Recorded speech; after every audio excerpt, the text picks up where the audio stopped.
আমার একটা সিনেমার সুযোগ দেন, জাস্ট 1 মিনিট, একটা আপনি দেখেন আমার দ্বারা হবে কি না। আমি মাকসাদ দিন প্রচার করা নয়, তার মূল মাকসাদ হচ্ছে টাকা পয়সা কামাই করা, সমাজে নিজেকে সেলিব্রিটি হিসেবে প্রমাণ করা। এইরকম আলেম নামের জালেমকে প্রকৃত ইমাম হতে পারে?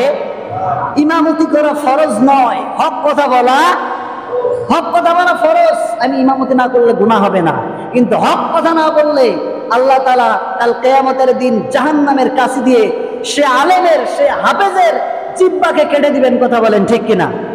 আজকে পৃথিবীতে লক্ষ্য করা যায় অনেক হাফেজ আলেম দিন প্রচারের জন্য তারা কাজ করে না, ঘরের মধ্যে মাইক্রোফোন নিয়ে বসে তারা বিভিন্ন কথাবার্তা গুলো বলে নিজেকে প্রচার করার জন্য, নিজেকে সেলিব্রিটি করার জন্য, নিজেকে ভাইরাল করার জন্য তারা যতটুকু নিচে নামা উচিত তার চাইতেও নিচে নামে।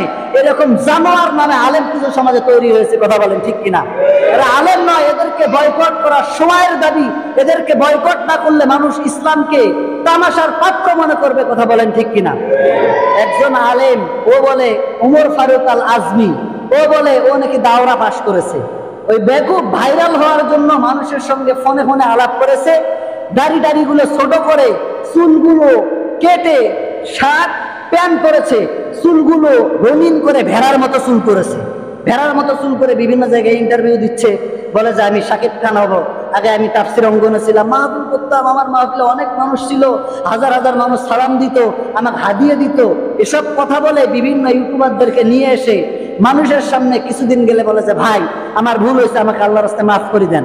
এই যে ভাইরাল হয়েছে, ভাইরালের নেশা যার মধ্যে থাকবে তার মধ্য থেকে দিন গ্রহণ করা যাবে, ইসলাম তার কাছ থেকে নেওয়া যাবে না। তার মূল মাকসাদ দিন প্রচার করা নয়, তার মূল মাকসাদ হচ্ছে টাকা পয়সা কামাই করা, সমাজে নিজেকে সেলিব্রিটি হিসেবে প্রমাণ করা।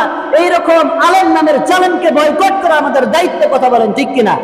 এরকম শিপন, এরকম ওমর ফারুক সিদ্দিকী নামে, এরকম আব্দুল্লাহ নামে যেরকম টিকটকার মৌলবী সমাজে বের হয়েছে, এদেরকে বয়কট করা, আলেম ওলামা এদের বিরুদ্ধে কোর্টে মামলা করা উচিত। কথা বলেন ঠিক কিনা?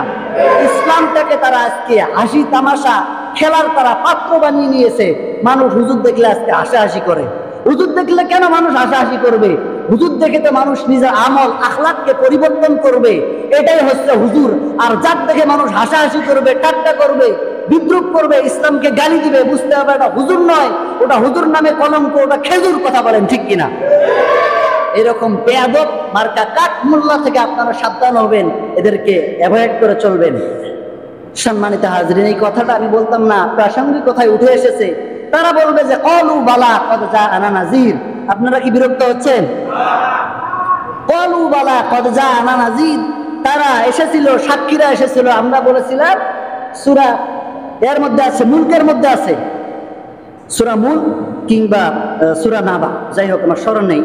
তো তারা বলবে যে ফাকাযাবনা ওয়া কুলনা মা নাযালাল্লাহু মিন শাই, আমরা ভেবেছিলাম যে ফাকাযাবনা, বেটা মিথ্যা কথা বলে, নিজের কথা বানিয়ে বলে। ওয়া কুলনা মা নাযালাল্লাহু মিন শাই, আমাদের খতিব সাহেব যে বক্তব্য দেন সে নিজে বানিয়ে বলতেছে আল্লাহ তাআলা এই ধরনের কোনো কথা নাজিল করেন। তারা এইভাবে করে আফসোস করবে, কিন্তু সেদিন আফসোস করে কোনো কি লাভ হবে? কোনো লাভ নাই। সুতরাং সময় এখন আছে পরিবর্তন হওয়ার, ফিরে আসার, ব্যাক করার। ক্ষমা নিয়ে আপনি কবর পর্যন্ত যান, তাহলে কবরটা আপনার জান্নাতের বাগিচা হয়ে যাবে। কথা বলেন ঠিক কিনা? আর আপনি যদি ক্ষমা না নিয়ে কবরে যান, ওই কবরের চাইতে ভয়ানক জিনিস, ভয়ঙ্কর গর্ত পৃথিবীর মধ্যে আরেকটিও হতে পারে। আল্লাহ তাআলাকে ভয় করে আমাদেরকে কবরের মান সামান নিয়ে আমাদেরকে কবর পর্যন্ত যাওয়ার তৌফিক দান করে দেখ। সকলে পরে আল্লাহুম্মা আমিন। ওয়া আখিরু দাওয়ানা আনিল হামদুলিল্লাহ। আসসালামু আলাইকুম ওয়া রাহমাতুল্লাহি ওয়া বারাকাতুহু।